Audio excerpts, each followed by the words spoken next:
I think the one I enjoyed reading more than anything else was Harry Potter.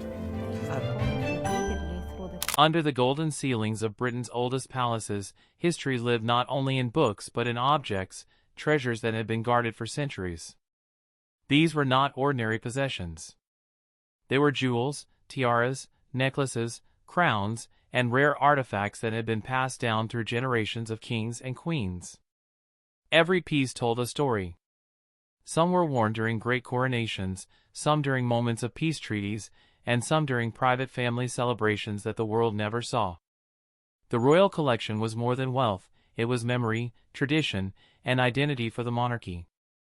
To lose even one jewel was not just about money, it was about losing a part of history itself.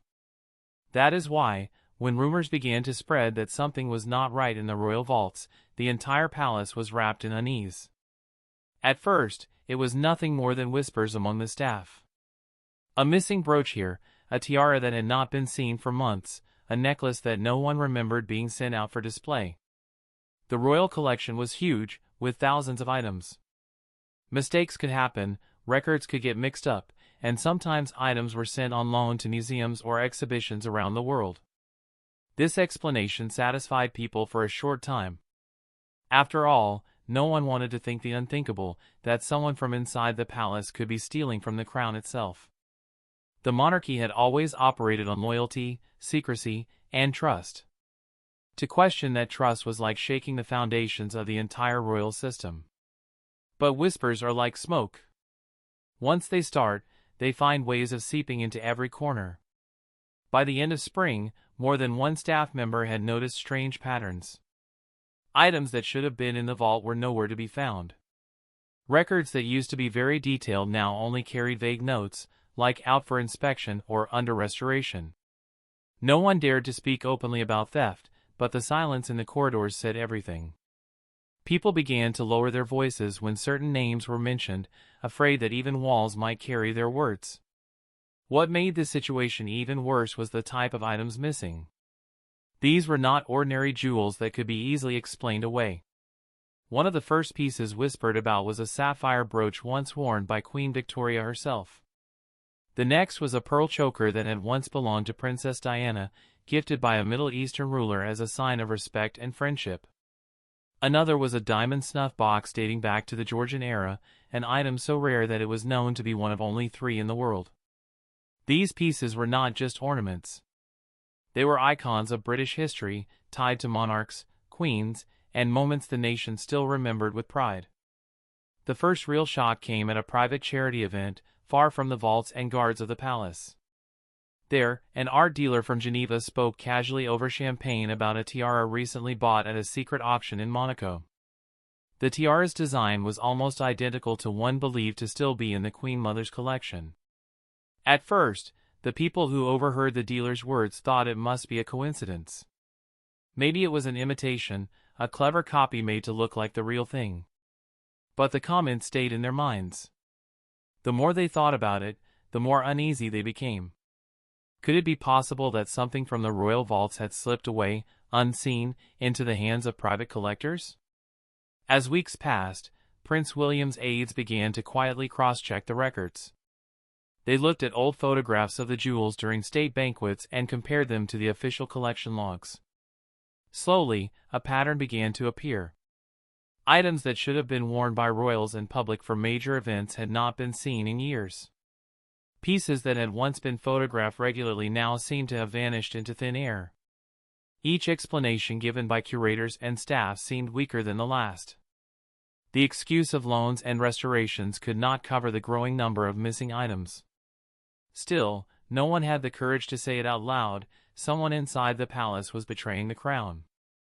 The palace, with all its grandeur and beauty, was a place built on a fragile balance of secrecy and tradition. For centuries, jewels had been guarded by not only steel vaults and armed security but by a code of loyalty so strong that betrayal was unthinkable. But now, that code was showing cracks. People began to wonder who could possibly have the power to move these treasures without raising alarms. It was one thing for a small item to go missing, it was another for multiple pieces of high value to simply disappear as if they had vanished into air. Behind closed doors, tension grew. In the kitchens, servants whispered in hushed tones about what they had heard. In the hallways, staff exchanged nervous glances when the subject of jewels came up. Even at formal receptions, where everyone wore smiles and acted as though everything was perfect, there was a hidden current of unease. The question on everyone's mind was always the same but never spoken: who could be behind it? The unease reached Prince William himself. As the future king, he knew that protecting the monarchy's legacy was his responsibility. He could not afford a scandal. The loss of irreplaceable heirlooms was not just a family matter, it was a national matter. These jewels belonged not only to the royal family but also to the nation they represented.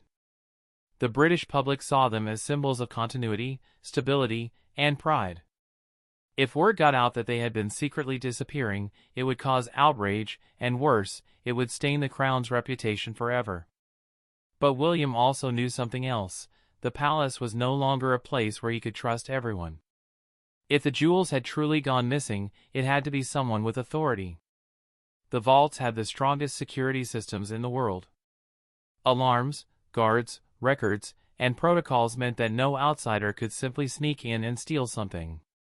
To bypass all that, the thief had to be an insider, someone with power, someone whose signature could move items in and out without question. The thought of it was chilling. Was it a trusted staff member? Was it someone high up in the royal household? Or was it someone even closer, someone from within the royal family itself? Whispers alone were not enough.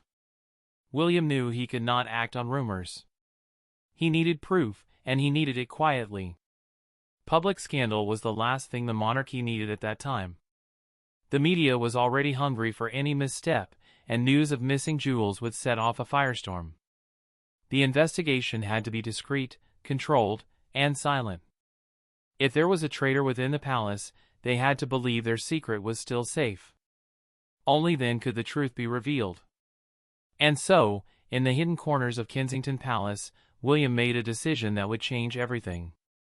He would bring in someone from outside, someone trusted, someone who could work without the palace staff knowing. The whispers had lasted too long, the rumors had grown too heavy, and the missing jewels were too valuable to ignore any longer. The search for the truth was about to begin, and it would lead to revelations far darker than anyone had imagined.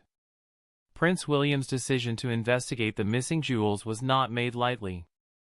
For days, he thought about who he could trust. The palace had guards, curators, and officials, but all of them were connected to the royal household. If one of them was involved, the truth might never come out. He needed someone from outside, someone who had no ties to the palace yet understood the value of secrecy.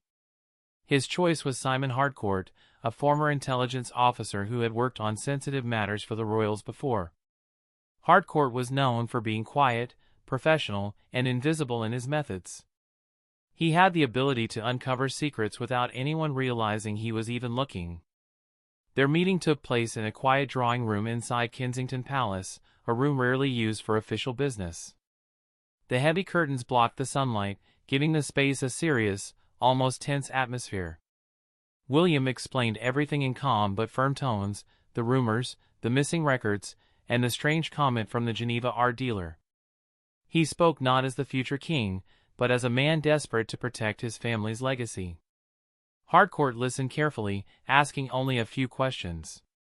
When William slid a leather notebook across the table, listing the missing pieces, Harcourt accepted it with a nod. From that moment, the investigation had officially begun. Harcourt started his work in silence. He knew the key was not to storm through the palace asking questions but to look where no one else had bothered. The first step was simple: cross-check the palace's own records with international auction sales. Jewels of that caliber could not just vanish. If they had been sold, they would have appeared somewhere, even if under vague descriptions. The challenge was that sellers often used coded language to disguise origins. A brooch that once belonged to Queen Victoria might be described as 19th-century royal piece. A tiara worn by a queen could be listed as European aristocratic jewelry. The words hid the truth, but the details, the cut of a gem, the design of a clasp, the engraving of initials, could never fully hide their origin. For weeks, Harcourt sat in a small, unmarked office in London, going through auction records, sale documents, and photographs. The process was slow and exhausting, but patience was his strength. It was one late evening, under the dim glow of a desk lamp, that he found his first breakthrough. In a private Parisian auction, a diamond necklace had been listed and sold. To the ordinary eye, it looked like any other luxurious necklace, but Harcourt noticed something unusual. The clasp was unique, designed specifically for Queen Elizabeth II during the 1970s.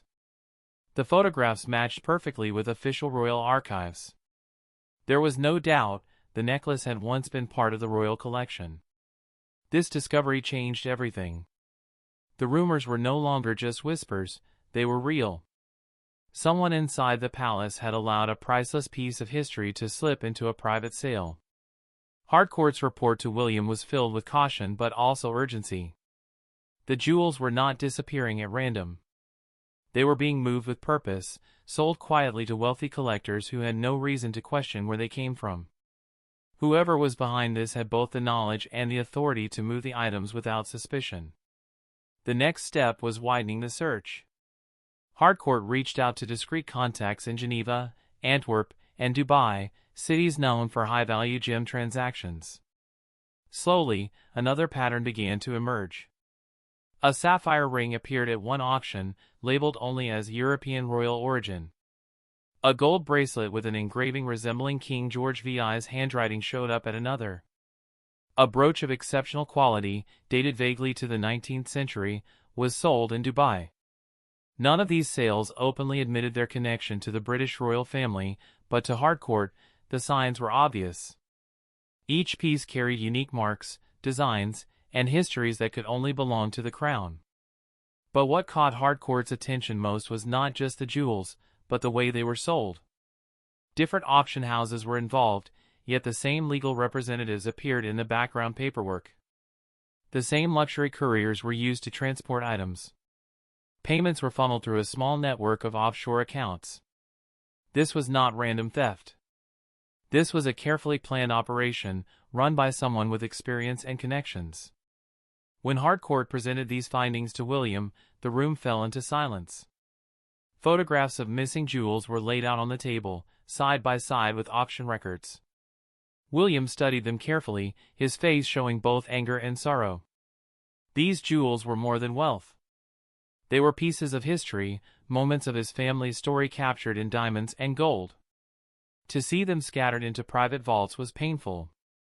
To know that someone close to the palace was responsible made it unbearable. The question now shifted from were the jewels missing, to who was moving them. Harcourt explained that only someone with direct access to the vaults and the power to authorize removals could have pulled this off. Normally, when jewels left the vault, paperwork was required. But if the paperwork was signed by someone of high status, no one questioned it. The horrifying truth was clear: the person behind this operation was not an outsider. It had to be someone with authority, someone trusted at the very heart of the royal family. To dig deeper, Harcourt turned his attention to the handlers. Couriers, appraisers, and brokers often knew more than they admitted. Even in secret transactions, small details slipped out. In Antwerp, during a quiet meeting in a dim cafe, Harcourt met with a retired gem appraiser. Over coffee, the man admitted he had once been asked to evaluate several pieces with royal characteristics for a private client. He had been paid in cash and sworn to silence, but when Harcourt showed him photographs of the missing jewels, the man immediately recognized 3 of them. He remembered clearly. The pieces had been brought to him by an intermediary, a man with a refined English accent who often took calls in French. That detail stuck with Harcourt. It was small, but it was a clue that could narrow the search. Following this lead, Harcourt began looking into individuals connected to the palace who had both the authority and the cultural ease to operate across elite European markets. One name kept surfacing: Charles Everley. Everley was a former senior aide in the royal household who had left his position under vague circumstances 3 years earlier. His role had once included overseeing the movement of royal items for exhibitions and state events. He had been trusted with couriers, appraisers, and security. If anyone knew how to quietly move jewels, it was him. What made Everly even more suspicious was his life after leaving the palace.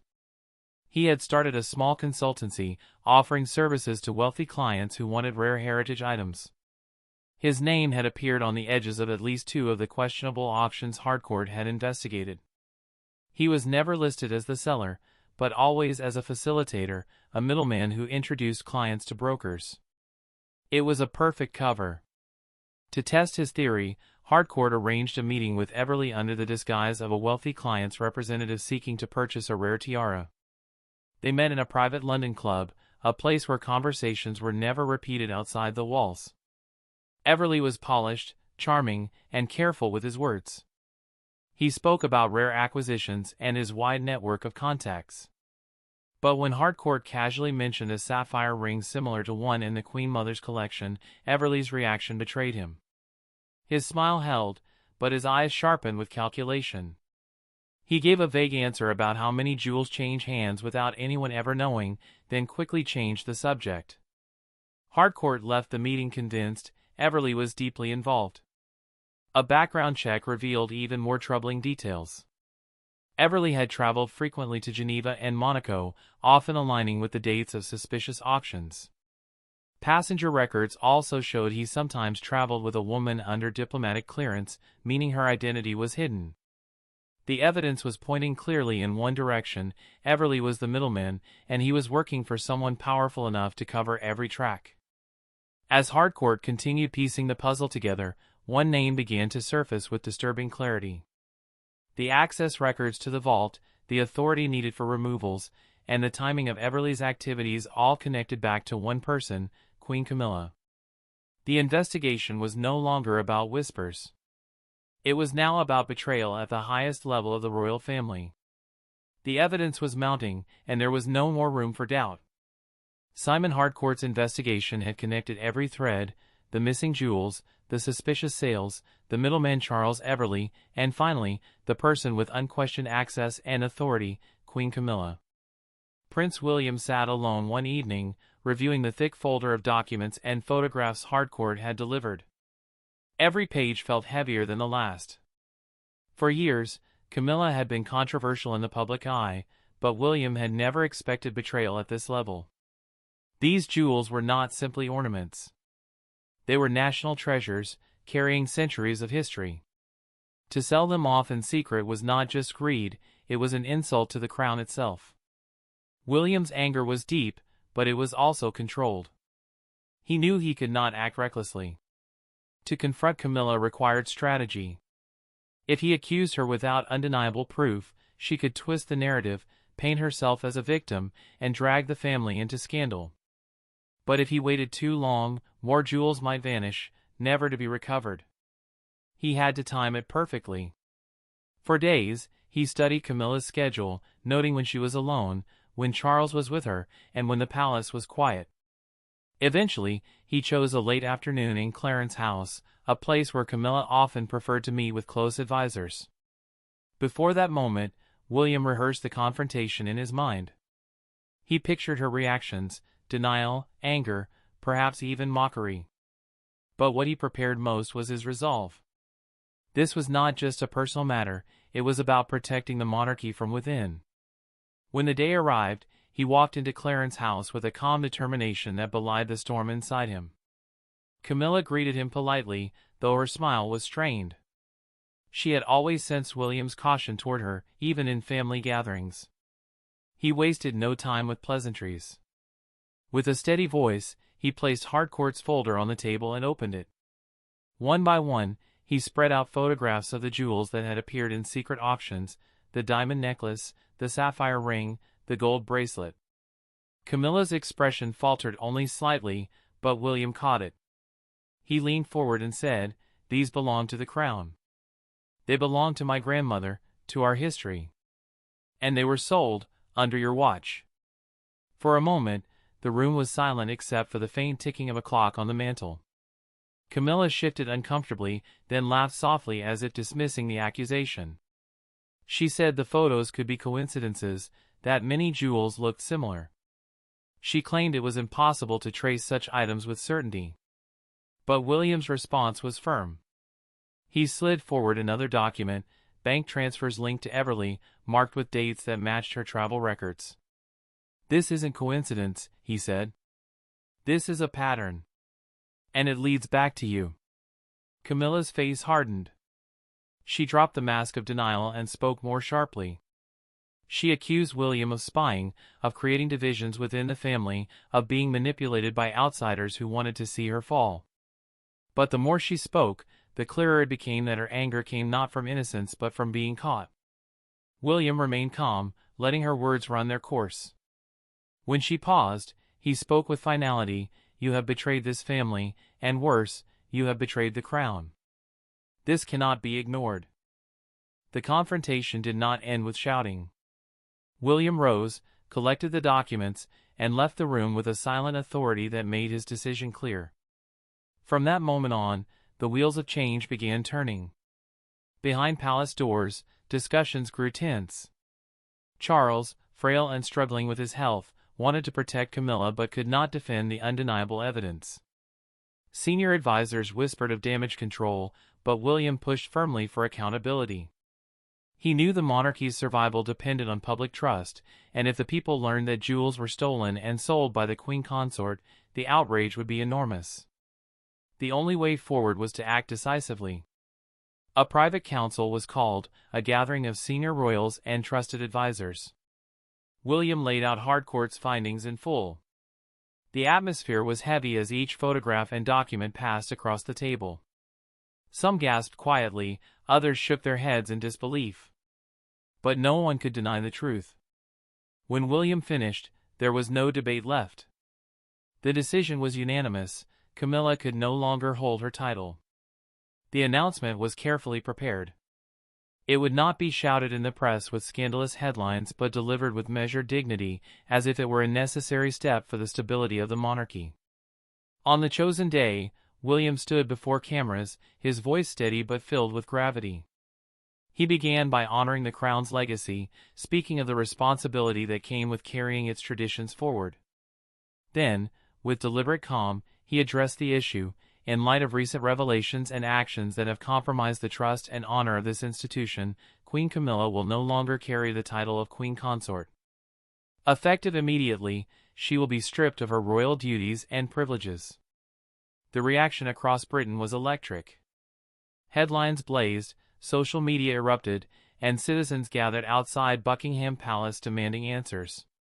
Some were shocked, others whispered that they had long suspected Camilla was unfit for the role. For many, it was a moment of vindication, a future king choosing integrity over silence. Internationally, the move was seen as bold, even historic. Royal families across Europe watched closely, knowing that William had set a precedent. No one, not even a queen, was above accountability. Camilla, now without her title, retreated from public life. Her defenders claimed she had been framed, that the jewels were part of private estates or misattributed pieces. But the evidence was too strong. Her reputation never recovered. Charles, heartbroken but bound by duty, could do little but watch. The crown had been protected, but at great personal cost. For William, the moment marked a turning point. He had shown the world that the monarchy was not an untouchable institution but one that could correct its course. Stripping Camilla of her title was not about revenge. It was about preserving the trust of the people and safeguarding the history woven into every jewel, every crown, every royal heirloom. It was about ensuring that the monarchy his grandmother had protected with such devotion would not be diminished by betrayal. Simon Harcourt, having completed his mission, faded back into the shadows of private life. He never sought recognition, but William never forgot his service. The recovered jewels slowly began returning to the royal vaults, though some were gone forever, hidden in private collections across the world. Still, the damage had been contained. As the months passed, the story of Queen Camilla's downfall became both a cautionary tale and a defining moment in the history of the House of Windsor. For the people of Britain, it was proof that even the highest ranks of royalty could face consequences. For William, it was a heavy but necessary step toward the kind of reign he intended to build, one rooted in transparency, responsibility, and strength. And so, under the gilded ceilings of Britain's palaces, a new chapter began. The jewels of the crown once again shone as symbols of heritage and endurance, no longer shadowed by whispers of betrayal. William had made his choice, and in doing so, he secured not just the treasures of the past, but the trust of the future. The story begins quietly, not with a loud scandal, but with whispers, documents, and patterns that slowly connected together into something shocking. A researcher named Harcourt had been working behind the scenes for months, carefully studying records of royal jewels, official trips, and auction house sales. At first, he believed he was only checking on normal inventory issues, the kind of routine cross-checking that kept the crown's priceless treasures safe. But the deeper he looked, the more he noticed something strange. Certain heirlooms were missing, and the paperwork that should have explained their location was incomplete, vague, or missing entirely. These were not ordinary jewels. They were royal treasures, a sapphire and diamond brooch, a bracelet worn by the Queen Mother, necklaces passed down from generation to generation. Each piece carried centuries of history, and their absence was impossible to ignore. As Harcourt checked further, his concern grew heavier. Passenger lists showed trips to places like Geneva, Paris, and Monaco, where major auction houses were located. Auction staff, when carefully questioned under cover of normal business, described a refined British woman who personally delivered valuable pieces. They would not give names, but the details matched too closely to dismiss. One remembered the way she elegantly removed her gloves before handing over a velvet box. Inside was a sapphire brooch identical to one that had not been seen in the palace's collection for years. The pieces fit together, and though Harcourt wished it wasn't true, all the signs pointed to Queen Camilla herself.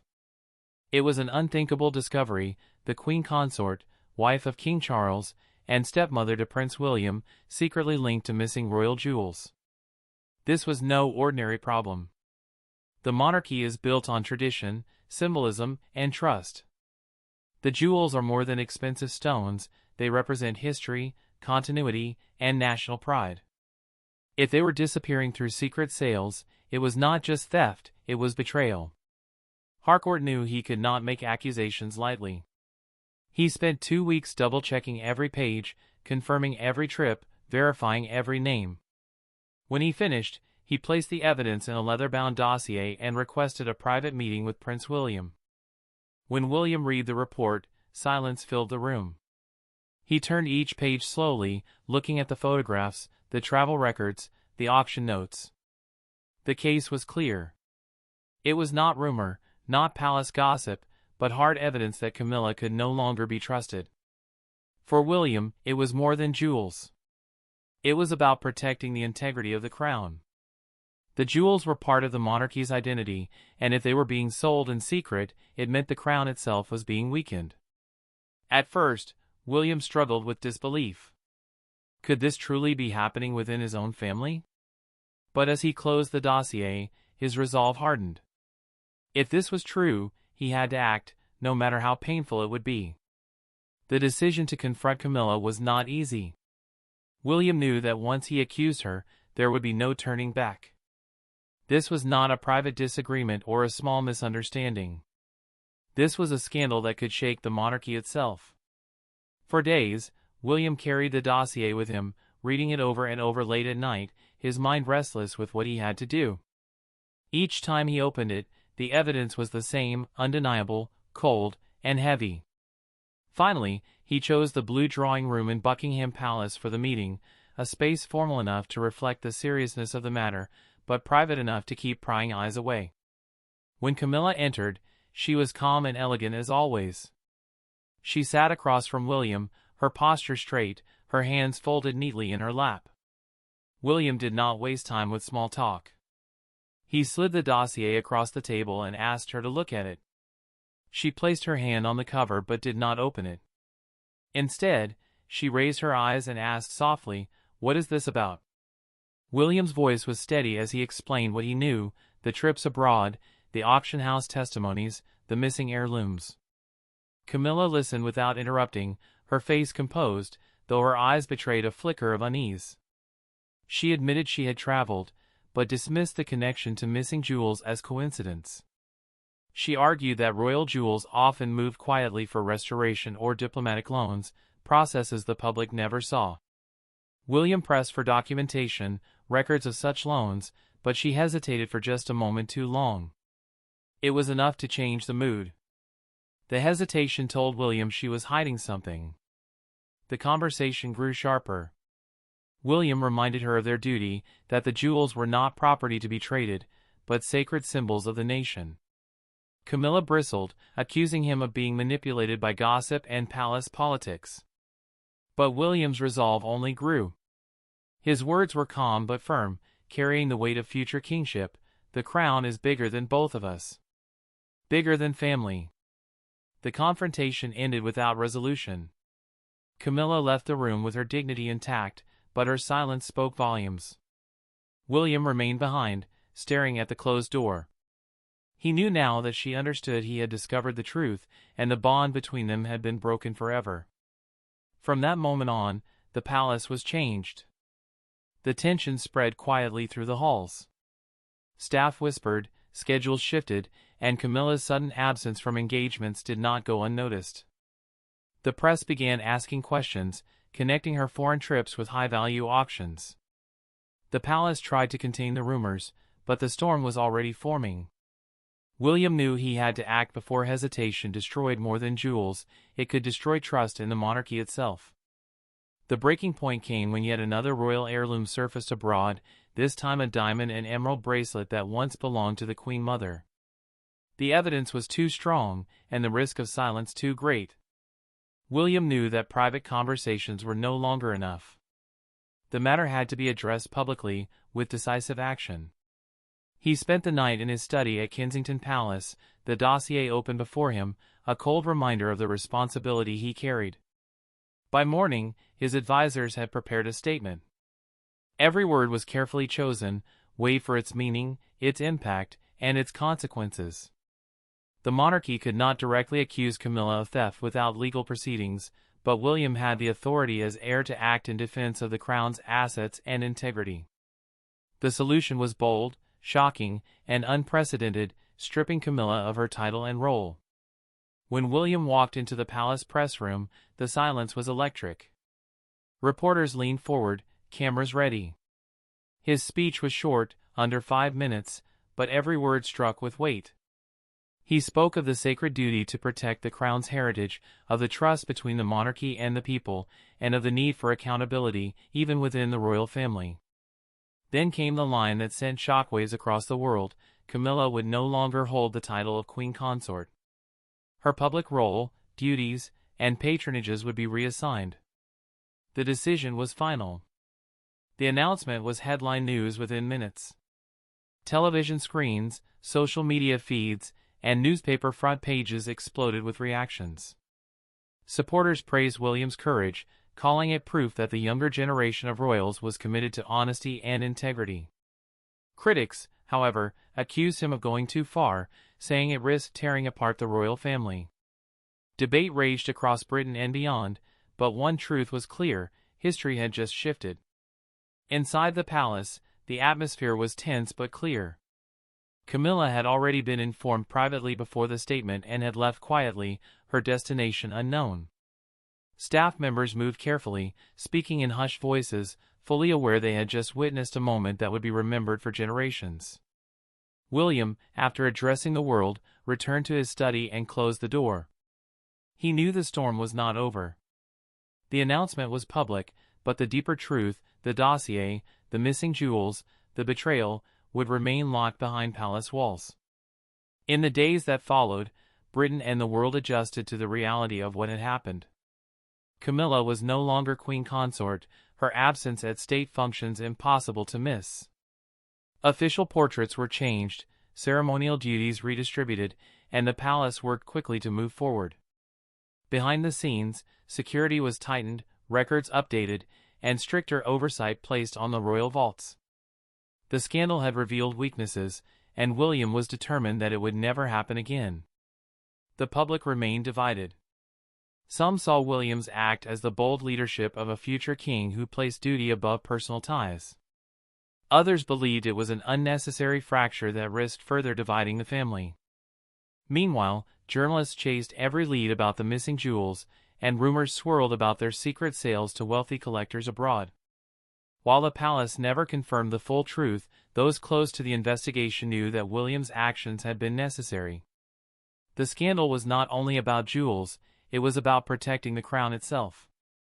For William, the ordeal marked a turning point. He had learned that being a future monarch meant making painful choices, even against those closest to him. Protecting history sometimes required sacrifice.